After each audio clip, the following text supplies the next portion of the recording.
Marriage will shortly take place in Brighton. Why do we need to change the definition of marriage that has existed for thousands of years when equality already exists? First gay marriage this coming Saturday, I think it is, isn't it? All over Britain. Well, you said we'd come to this, Roger Helmer. What's your view of gay marriage? Well, and is there a need to change the definition of marriage, if that's what's happening? It would be churlish not to send good wishes to those couples who intend to tie the knot, no doubt in Brighton, at the weekend. That said, I think we have to remember that there are many millions of our fellow citizens who are deeply uncomfortable with a change to a treasured institution which has been at the basis of society for a very long time. And not just many millions of our fellow citizens, but also faith groups who are extremely concerned. We as a party oppose the change. The change has now happened.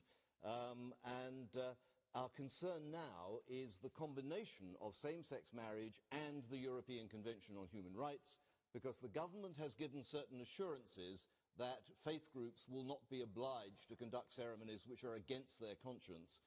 We are not content with those assurances. We are sure that there will be cases brought to the European Court and there will be rulings in favour of same-sex marriages amongst faith communities.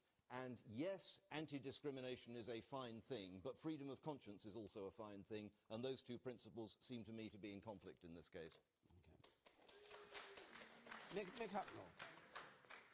Well, you know, I think of loving couples and people that want to spend the rest of their lives together, that it's a beautiful thing. And if they want to show commitment in the way by being married and be able to look at their neighbours who are also married, then I really sort of struggle to see what the problem is with that. I think it's a noble thing. The idea you look into someone's eyes and you're saying, I want to spend the rest of my life with you. I want to be married to you. And isn't that lovely? I mean, why is that so bad? Well,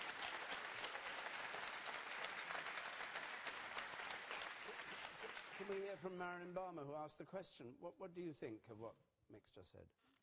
I feel it's very wrong. I'm a Christian, a committed Christian, and I think it's against everything that we know. Marriage is between a man and a woman, and the procreation of children.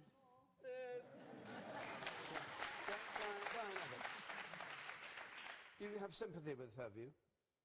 I'm afraid not. I think it's a wonderful thing that people in Brighton will be able to have same-sex marriages this weekend. It's something I have campaigned for all my political life.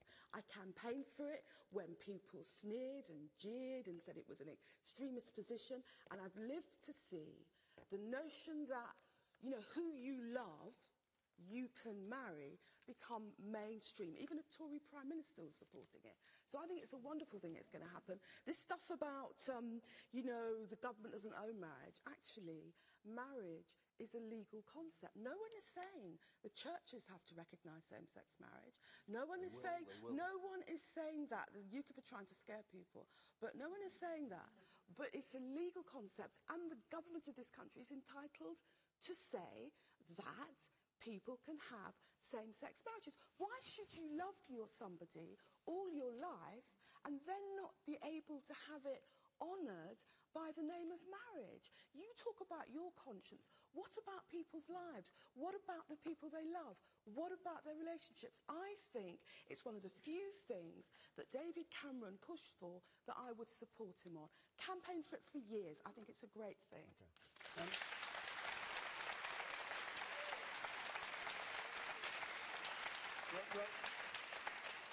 Roger Helmer, just before we go to the other members of the panel, you were talking about the complications that might ensue under the ECHR regulations. Are you yourself against the concept of gay marriage? I am very uncomfortable with it, personally. I don't understand the word uncomfortable. Are you for or against it? Well, I would have voted against had I been in a position to vote, as indeed would my party. All right. Justin Greening. I think it's fantastic that people of the same sex have got the choice to get married now if they want to. I don't see why their relationship should be any less than anyone else's.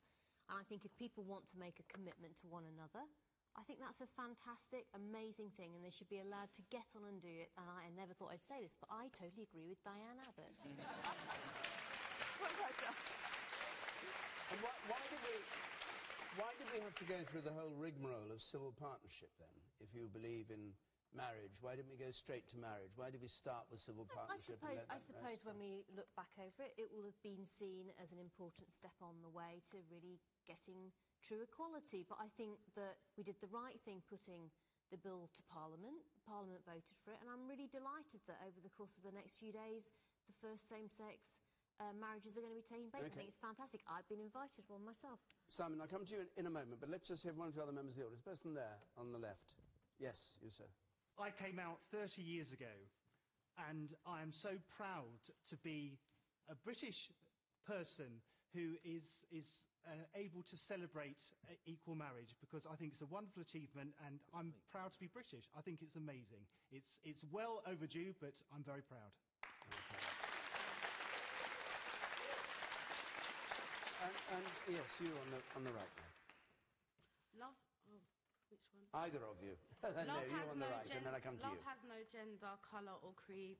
And I think for you to think about religion when it comes to love is wrong, because love is not religion, and it's not wrong to love someone. It's wrong to allow the Catholic Church to allow people to be abused and not be reprimanded about it.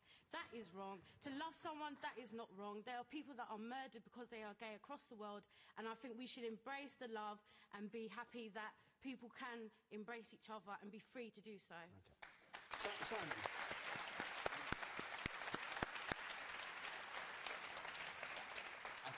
I think there's very little to add to what, you know, the vast majority of people on the panel have already said. Other than that, you know, to the lady in the audience who said that, you know, no one owns marriage, well, the word marriage, well, nor does government, nor do any of us own the word marriage. And if people love each other, it makes complete sense to allow them to use the word that we have all had the privilege of using for many, many years. It just does not make sense. This is a non-issue in this century. Okay. Just before we leave it, Marilyn Balmer put the question and said she wasn't in favour of gay marriage. Does anybody else in the audience support what Marilyn said who'd like to say? Yes. You. Yes, we've heard a lot of talk about love, but marriage is not primarily about love. It's part of it. Marriage is about a child-centric institution.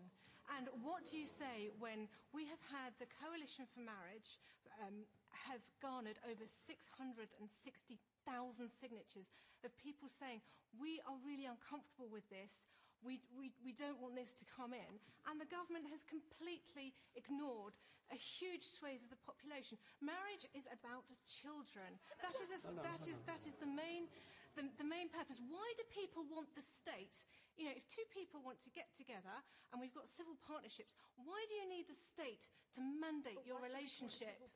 Why do you need marriage? Why do you need the state to mandate your relationship? All right, hold on. Don't matter then. Answer the person sitting next to you, because she made a point. Why can't it be marriage? Why do we have to have something different? If you accept gay people in this country, then why can't you accept us being married? Why can't you accept that? It's not, when you get married to someone, you're not thinking about children. You're thinking about, I'm making a vow to this person for the rest of my life. I want the whole world to know that I love you and I'm sticking by you. That's what it's about. It's not about children. It's not. When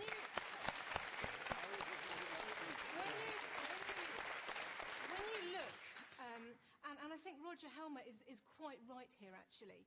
When you look particularly at the legal implications of this, it certainly isn't set in stone that there aren't going to be legal challenges. I know that the Church of England is particularly worried. There are certain gay couples who are saying, I haven't got what I want yet, I'm going to challenge the Church of England. And I think we're going to end up seeing disestablishment. Now, if you're going to argue for disestablishment, that's one thing, but you should argue for disestablishment on its own merits, right. not sort of as a side Can I ask you one question? consequence. Do you approve of gay couples adopting children, having children, or not? From what you say, I'm not sure. I think when it comes to the issue of children, obviously, I'm not saying that gay couples can't be good parents and can't be good and loving parents. No, but actually I think there is something very wrong about gay couples having children to order, because where you've got a child, you've got a biological mother and you've got a biological father. Let her speak. Let her speak. Okay, so when you've got a child, you've got a biological mother and you've got a biological father somewhere. Now, when you have a gay couple, they are deliberately excluding one of the child's parents, and every single child has a right to a relationship with its biological mother and its biological father. All right, and take one more point from you, because you're saying no, no, no, and just... I know families where there are two gay people and the parent, the father, is involved as well in the upbringing of the child. And can I say that I've been with my partner for 32 years and I'm a member of the Church of England, and I bitterly regret that the Church of England is not accepting gay marriage. You have a definition of marriage that has been come over the centuries, but when it first started as marriage, it was a very different thing from what we talk about marriage as now. And I do not believe that God frowns on my love for my partner. I believe God is happy.